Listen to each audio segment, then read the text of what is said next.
زندگی کیسے گزارنی ہے۔ میرے نبی کی زندگی کا دوسرا رخ کہ بطور انسان زندگی کیسے گزارنی ہے، مرد عورت ہے زندگی کیسے گزارنی ہے۔ پہلا رشتہ جو قائم ہوا دنیا میں وہ ہے خامد اور بیوی، حضرت آدم اور حوا کا نکاح ہوا۔ اللہ تعالیٰ نے عورت کو کمزور بنایا تو پہلے دن سے اس کو عزت اور احترام دیا تاکہ ساری زندگی اس کمزوری سے ناجائز فائدہ نہ اٹھایا جائے بلکہ اس کو عزت دی جائے۔ کہ آدم علیہ السلام کے لیے مٹی اکٹھی کی، پانی ڈالا، گوندھا اور ایک اسٹیچو بنایا اور ڈال دیا۔ جب وہ خشک ہوا اس میں روح ڈالی اور پھر وہ ننگے بدن تھے، پھر ان کو جنت کے کپڑے پہنائے اور جنت میں ڈال دیا۔ اس کائنات کا حسن بھی عورت سے ہے اور جنت کا حسن بھی عورت سے ہے۔ حضرت آدم علیہ السلام جنت میں، لیکن بابے جی دا دل ہی نہیں لگتا، کلے کلے ہی ٹرے پھر دیں۔ اب اللہ نے عورت کو بنانے کا ارادہ کیا تو اللہ ایک ڈھیر مٹی کا اکٹھا کر کے عورت کے لیے بھی بنا دیتا اور اس کا اسٹیچو بنا دیتا اور اس کو خشک ہونے دیتا، پھر اس میں روح ڈالتا، پھر اس کو کپڑے پہناتا۔ آپ حیران ہوں گے، سبحان اللہ، اللہ نے ایسا نہیں کیا۔ آدم علیہ السلام سوئے، آنکھ کھلی تو دیکھا ایک خوبصورت حسین عورت۔ یہ بات اکثر لوگوں کو معلوم ہوگی کہ یوسف علیہ السلام دنیا کے حسین ترین انسان تھے، اور یہ بات شاید کسی کو معلوم نہیں ہوگی کہ دنیا کی سب سے حسین خوبصورت عورت حضرت حوا ہے۔ حوا جن پر بڑھاپا آیا ہی نہیں، 1000 سال کے قریب زندگی گزاری، بڑھاپا نہیں آیا۔ حضرت آدم اور حوا قریب قریب عمر تھی۔ حضرت آدم کی عمر تو کتابوں میں مل جاتی ہے 1000 برس، لیکن حضرت حوا کی عمر کتنی تھی یہ کہیں پڑھنے کو ملا نہیں، اس لیے میں اندازہ کرتا ہوں کہ قریب قریب ہوگی۔ بڑھاپا نہیں آیا، بیماری نہیں آئی۔ اور حضرت حوا کو مینسز بھی نہیں آتے تھے۔ یہ عجیب بات آپ کو بتاؤں، اللہ نے اتنا جنت کا ان کے اندر نمونہ رکھا۔ تو جب حضرت آدم کی آنکھ کھلی تو دیکھا ایک حسن کا پیکر، انہوں تو جنت ہی بھول گئی۔ کہنے لگے یا اللہ ہن دل ٹھریا جا کے، یا اللہ کون ہے؟ کہ تیری بیگم۔ کہ واہ جی واہ، موجاں ہی موجاں۔ تو اللہ تعالیٰ نے نکاح پڑھایا۔ سبحان اللہ، اپنے نبی کی شان دوبارہ سنو۔ تو اللہ نے کہا آدم اپنی بیگم کا مہر ادا کرو۔ تو وہ پوچھنے لگے کیا مہر ہے؟ دیکھو ایک بات سنو، مہر کسی کی بیٹی کی قیمت نہیں ہوتی۔ $1 ہو یا $1 ٹریلین ہو، بیٹی کی کوئی قیمت نہیں ہوتی۔ یہ ایک نشان ہے کہ اس بچی پر اب یہ جو خامد ہے وہ موت تک خرچہ اس کے ذمہ ہے، بیوی کے ذمہ خرچہ نہیں ہے۔ خامد کما کے لائے گا اور اپنی بیگم کو کھلائے گا، اور بیوی گھر کی ذمہ داری نبھائے گی۔ تو خیر وہ الگ بات چلی جائے گی۔ اللہ تعالیٰ نے کہا کہ مہر ادا کرو۔ کہا جی کیا مہر ہے؟ تو میرے اللہ نے کہا تیری نسل میں میرا آخری نبی آئے گا، اس پہ ایک دفعہ درود پڑھ دے، یہ مہر ہے۔ اچھا، شروع دن سے ہے کہ میں نے قبول کیا۔ قبول کیا کا مطلب ہے کہ میں اس لڑکی کو قبول کر رہا ہوں، اس کی کمیوں کے ساتھ بھی خوبیوں کے ساتھ بھی۔ اور جب لڑکی کہتی ہے سائن کرنا قبول کیا ہے، یا زبان سے کہے قبول کیا ہے، تو یہ اس بات کی گارنٹی ہے کہ میں نے اپنے اس لڑکے کو خامد ہونے کے طور پہ قبول کیا، اس کی کمیوں کے ساتھ بھی، اس کی خوبیوں کے ساتھ بھی۔ اور جو ہی شادی ہو کر ڈولی سسرال کے گھر جاتی ہے تو ٹیسٹ شروع ہو جاتا ہے، کی کر دیے، باندھی کے میں، اٹھیندی کے میں، بول دی کے میں۔ اور اس میں بہت زیادہ نیگیٹو کردار ہے سسرال کا، کئی لڑکیوں کا، کیونکہ ہم نے اپنے نبی کی زندگی نہیں قبول کیا۔ یہ واجب ہے کہنا قبول کیا، کہ جس میں پیغام ہے کہ اب میں اس کی میں کوئی کمی ہے وہ بھی قبول کروں گی، کوئی خوبی ہے تو سر ماتھے پر، اور لڑکا کہتا ہے کہ میں اسے قبول کرتا ہوں، اس کی خوبیوں کے ساتھ بھی کمیوں کے ساتھ بھی۔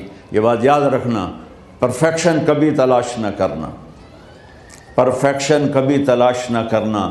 اللہ نے 100 نمبر نہیں مانگے، 51، ایک نمبر اوپر ہو گیا۔ گناہ تمہارے 50 ہیں اور نیکی تمہاری 51 ہے، تو اس ایک پر ہم تمہیں جنت میں ڈال دیں۔ اب کوئی خامند اپنی بیوی میں پرفیکشن دیکھنا چاہے، بیوی اپنے خامند میں پرفیکشن دیکھنا چاہے، ساس سسر اپنی بہو میں، ساس سسر اپنے داماد میں، بھائی اپنے بھائی میں، ماں باپ اپنی اولاد میں، اولاد اپنے ماں باپ میں، جہاں یہ نظر ہوگی تو وہاں لڑائی ہوگی۔ کمیوں کے ساتھ قبول کرو۔ قبول کا لفظ اتنا واجب ہے، تو ڈر تو پھر بہ گئی تھی نا۔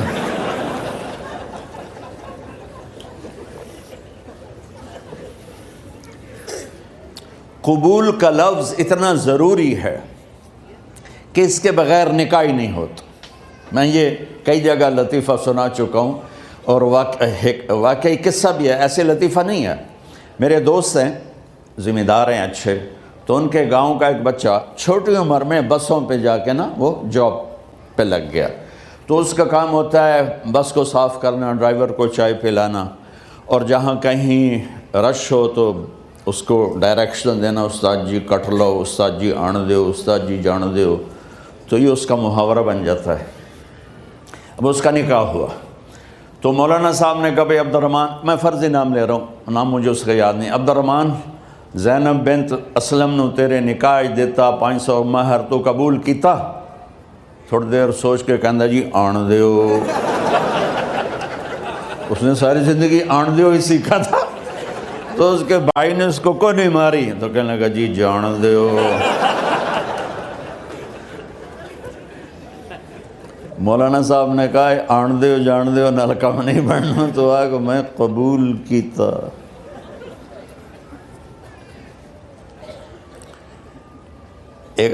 یہ بھی صحیح واقعہ سنا رہا ہوں۔ ایک نوجوان نے بیوی کو 3 طلاق دے دی کٹھی، اب ہو گیا پریشان، مولانا صاحب کے پاس گیا، کوئی میرے جیسا ہوگا۔ مولانا صاحب 3 طلاق دے بیٹھا، کوئی مسئلہ کا حرام؟ کہا جی کوئی رستہ حرام، کوئی گنجائش حرام۔ اس نے جیب سے موٹا سا لفافہ نکالا اور مولانا کے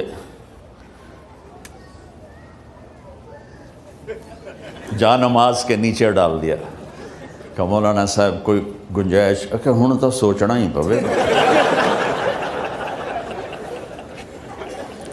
کی آکھیا آئی تو اپنی بیگم نو؟ اس آکھیا جی میں آکھیا ہی 3 طلاق، اس آکھیا مبارک ہوئے طلاق نہیں ہوئی۔ میں آکھیا جی او کیویں؟ آکھے او جڑا یہ طلاق ہے عربی دا لفظ، اس سے چاکھنا پمدا ہے طلاق۔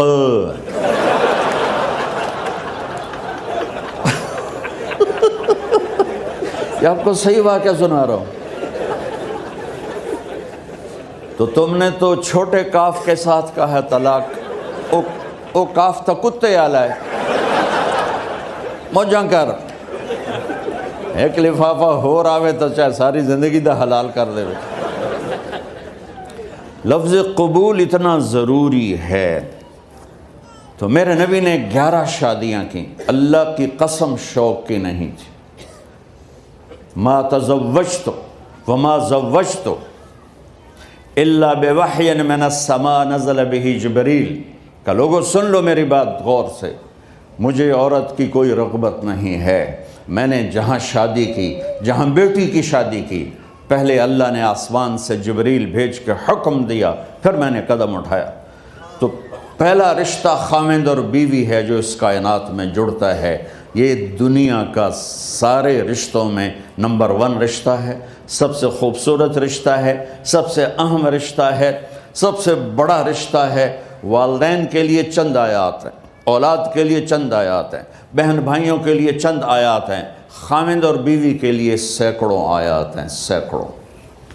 تو اگر آپ اپنے گھروں میں کامیابی دیکھنا چاہتے ہو، اپنے گھر کو ہاؤس کی بجائے ہوم دیکھنا چاہتے ہو، خوشی کا اگر آپ اسے گہوارہ بنانا چاہتے ہو، اللہ کی قسم ڈگریوں سے نہیں ہوگا، محبت سے ہوگا۔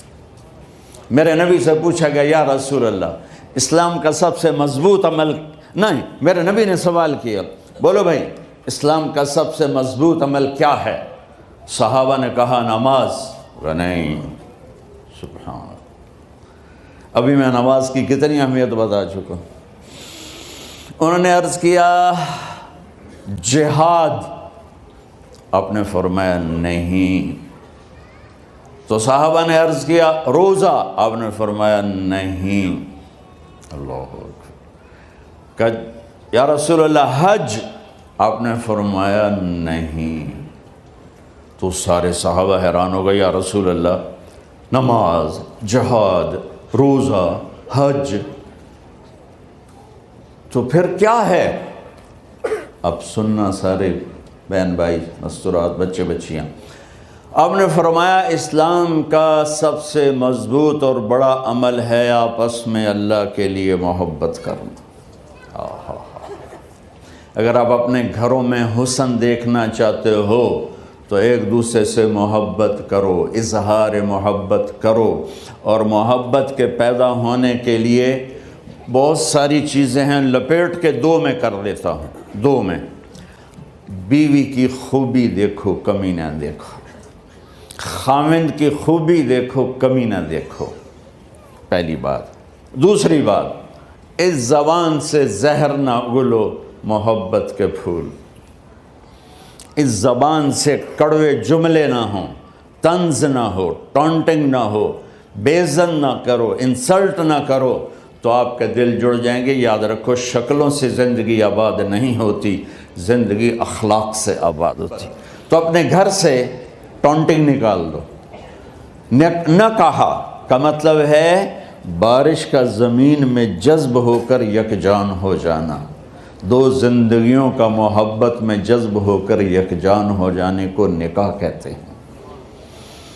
نہ کہا آنکھوں میں نیند کا اتر کے سلا دینا، نہ کہا خاوند اور بیوی کا ایسی محبت دینا کہ چین کی نیند آ جائے، نہ کہا اعتماد کرنا، بھروسہ کرنا، خاوند بیوی پہ بھروسہ کرے، بیوی خاوند پہ بھروسہ کرے۔ اے نوے لوک لوک کے فون چیک ہو رہے ہوئے، کال کتنے کی تھی، کال کتنے کی تھی۔ عزت دو، اعتماد کرو۔ چوتھا مطلب درخت کا چھاؤں بنا دینا، نہ کہا میاں اور بیوی، خاوند اور بیوی کا محبت کی ایسی چھاؤں بنانا کہ اس کے نیچے اولاد کا پودا خوبصورتی سے پیدا ہو سکے۔ نہ کہا، صرف لفظ نکاح کے مطلب بتا رہا ہوں، نہ کہا مریض کو، کدھر ڈاکٹر بیٹھے ہیں، میرے سامنے بیٹھے ہیں، مریض کو دوا ایسی دینا کہ وہ شفا یاب ہو جائے، آپس کے ایسے تعلق بنانا کہ زندگی کو شفا مل جائے۔ میرے بھائی بہنوں، میں آپ کو اپنے نبی کی زندگی بتا رہا ہوں۔ میرے نبی نے 11 شادیاں کی، اللہ ذوالجلال کی قسم، صرف ہمیں زندگی سکھانے کے لیے کہ گھر کی زندگی کیسے ہوتی ہے اور اولاد کو کیسے پالا جاتا ہے۔ اب لوگ کیا مجبوریاں ہیں کہ عورت بھی جاب کرتی ہے، مرد بھی جاب کرتا ہے۔ عورت کی سب سے بڑی جاب اپنی نسل کو پالنا ہوتا ہے۔ جب یہاں ٹائم نہیں ملتا بچے کو، نہ ماں سے ملتا ہے نہ باپ سے ملتا ہے، تو پھر وہ جنگل کا پودا بن جاتا ہے۔ یہ تو وینکوور ہے، فیصل آباد کی بات سناتا ہوں۔ میرے بچے جس اسکول میں پڑھتے تھے ان کے پرنسپل سے میری دوستی تھی، میں ملنے گیا ایک دن، تو کہنے لگے جی عجب واقعہ ہوا ہے کہ یہاں 2 بچے پڑھتے ہیں، ان کی ماں بھی ڈاکٹر ہے اور باپ بھی ڈاکٹر ہے، تو وہ دونوں آئے ہیں میرے پاس کہ ہمارے بچوں نے 3 دن ہو گئے ہیں گھر میں کھانا نہیں کھایا، تو ہم پریشان ہیں، ہمیں بتاتے نہیں، کائنڈلی آپ پوچھ کے بتائیں کہ وہ کھانا کیوں نہیں کھا رہے۔ ایک باری کر کے بھی دکھا دو.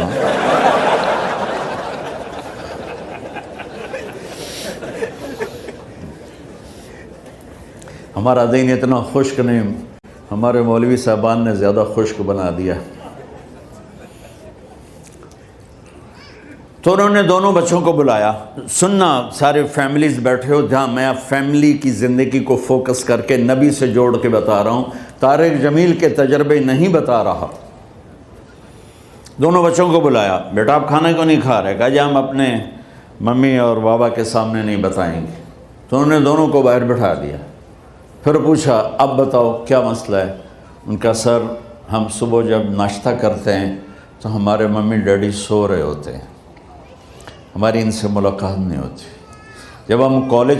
جب ہم اسکول سے واپس آتے ہیں تو ممی ڈیڈی اپنے میڈیکل کالج میں ہوتے ہیں، ہاسپٹل میں ہوتے ہیں، تو ہمیں ان کو دیکھنے کا موقع نہیں ملتا. شام کو جب ہم کھانا کھاتے ہیں تو یہ دونوں اپنے پرائیویٹ کلینک میں ہوتے ہیں، تو ہم ان کو دیکھ نہیں پاتے. پورا ہفتہ گزر جاتا ہے، ہمیں ماں باپ کی شکل نظر نہیں آتی.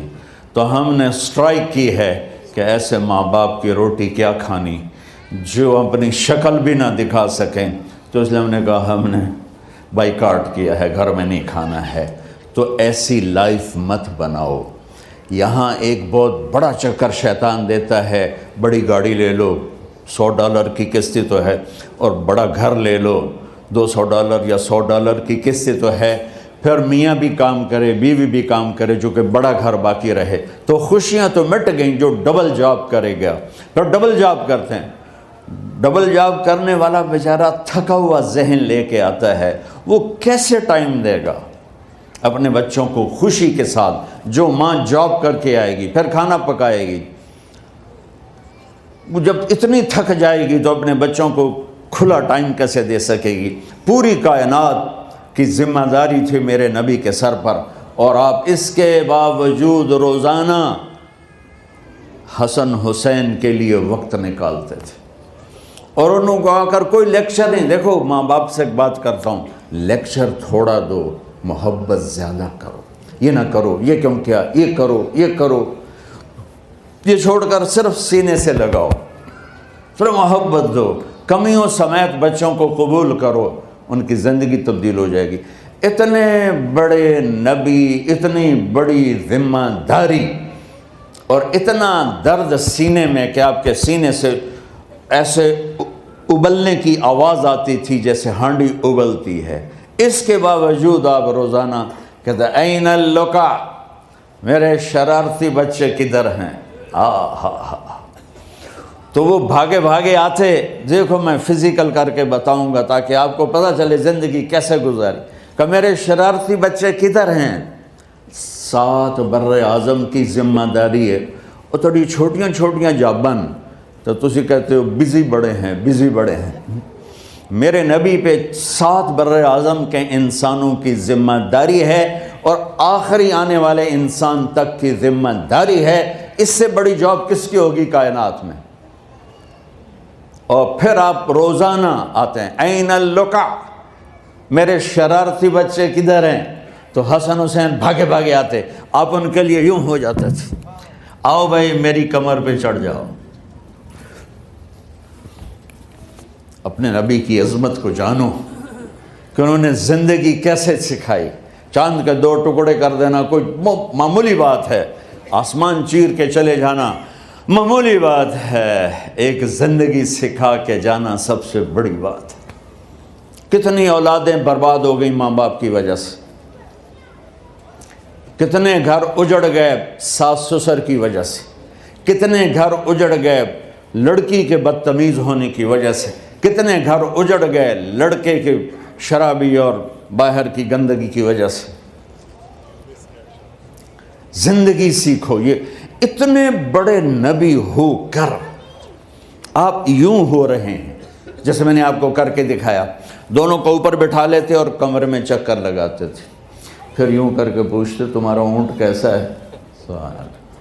پھر دونوں کو اتار دیتے اور اپنی نواسی زینب، جن کو حضرت علی کی وراثت ملی کس کی؟ علم کی، فصاحت اور بلاغت کی۔ ان کو کمر پہ بٹھا لیتے اور اکیلی زینب کو پورے گھر میں چکر لگواتے تھے۔ اور بھی دکھ ہیں زمانے میں محبت کے سوا، راحتیں اور بھی ہیں وصل کی راحت کے سوا، کیا صرف کمانا ہی کام ہے؟ ادھار کی زندگی سے بچو، خوش و خرم رہو۔ اس کو قسط دینی ہے، یہ قسط دینی ہے، یہ قسط دینی ہے، یہ دینی ہے، سر میں درد نہیں ہوگا تو اور کیا ہوگا؟ تو آپ اتنے بڑے عظیم ہو کر وقت نکال رہے ہیں۔ اور حضرت ابو ہریرہ فرماتے ہیں میری آنکھوں نے دیکھنا سارے کہ آپ نے کبھی حسن کبھی حسین یہاں جیسے مائیں کرتی ہیں ادھر کھڑا کیا ہوا ہے اور جھولا جھولا رہے ہیں ایسے، اور ان کے دونوں ہاتھ پکڑ کر کہہ رہے ہیں آ جاؤ اوپر، آ جاؤ اوپر، آ جاؤ، آگے پہاڑی ہے، اوپر آ جاؤ، آگے پہاڑی ہے۔ تو ایسے ایسے آتے اور اوپر آؤ، وہ یہاں آ جاتے، آگے آؤ، وہ یہاں آ جاتے، آگے آؤ، وہ یہاں آ جاتے، تو پھر آپ یوں ہو جاتے، آگے آؤ، تو چڑھتے چڑھتے یہاں آ جاتے، وہ یہاں آ جاتے، تو آپ ان کے ہاتھ فکس کر کے آگے بڑھ کر ان کے ہونٹوں کا بوسہ لیتے اور کہتے یا اللہ میں ان سے پیار کرتا ہوں، تو بھی ان سے پیار فرما۔ بھائیو اللہ کی قسم، پیسے سونے چاندی سے زندگی میں خوبصورتی نہیں آتی، نبی کی غلامی سے زندگی میں خوبصورتی آتی ہے۔ اتنے بڑے نبی ہیں اور حضرت عائشہ سے کہہ رہے ہیں دوڑ لگائیں۔ یہاں کسی مولانا سے پوچھو اپنی بیوی سے کبھی کہا اس نے کہ دوڑ لگائیں؟ الٹا سوٹا لے آتے کھلو جاوے گا۔ عائشہ دوڑ لگائیں، اور واپسی کہاں سے ہو رہی ہے؟ دوڑ کہاں لگ رہی؟ جہاد کے سفر سے واپسی ہو رہی۔ اور آپ نے اپنے صحابہ سے کہا سب آگے چلے جاؤ۔ جب سارے آگے چلے گئے اور کوئی نظر نہیں آ رہا تو آپ نے کہا عائشہ آؤ دوڑ لگائیں۔ تو حضرت عائشہ کہتی ہم نے دوڑ لگائی تو میں آگے نکل گئی، لیکن ابھی پیچھے رہ گئے۔ کچھ سال گزرے تو پھر ہم سفر سے واپس آ رہے تھے تو آپ نے صحابہ سے فرمایا سب آگے چلے جاؤ، چلے گئے۔ آپ نے کہا عائشہ دوڑ لگائیں؟ ہم کہا جی لگائیں۔ کون دنوں میں ذرا موٹی ہو گئی تھی تو پھر اللہ کے نبی آگے نکل گئے، میں پیچھے رہ گئی۔ تو آپ نے کہا عائشہ ہاذہ بتلک، آج تو اور میں برابر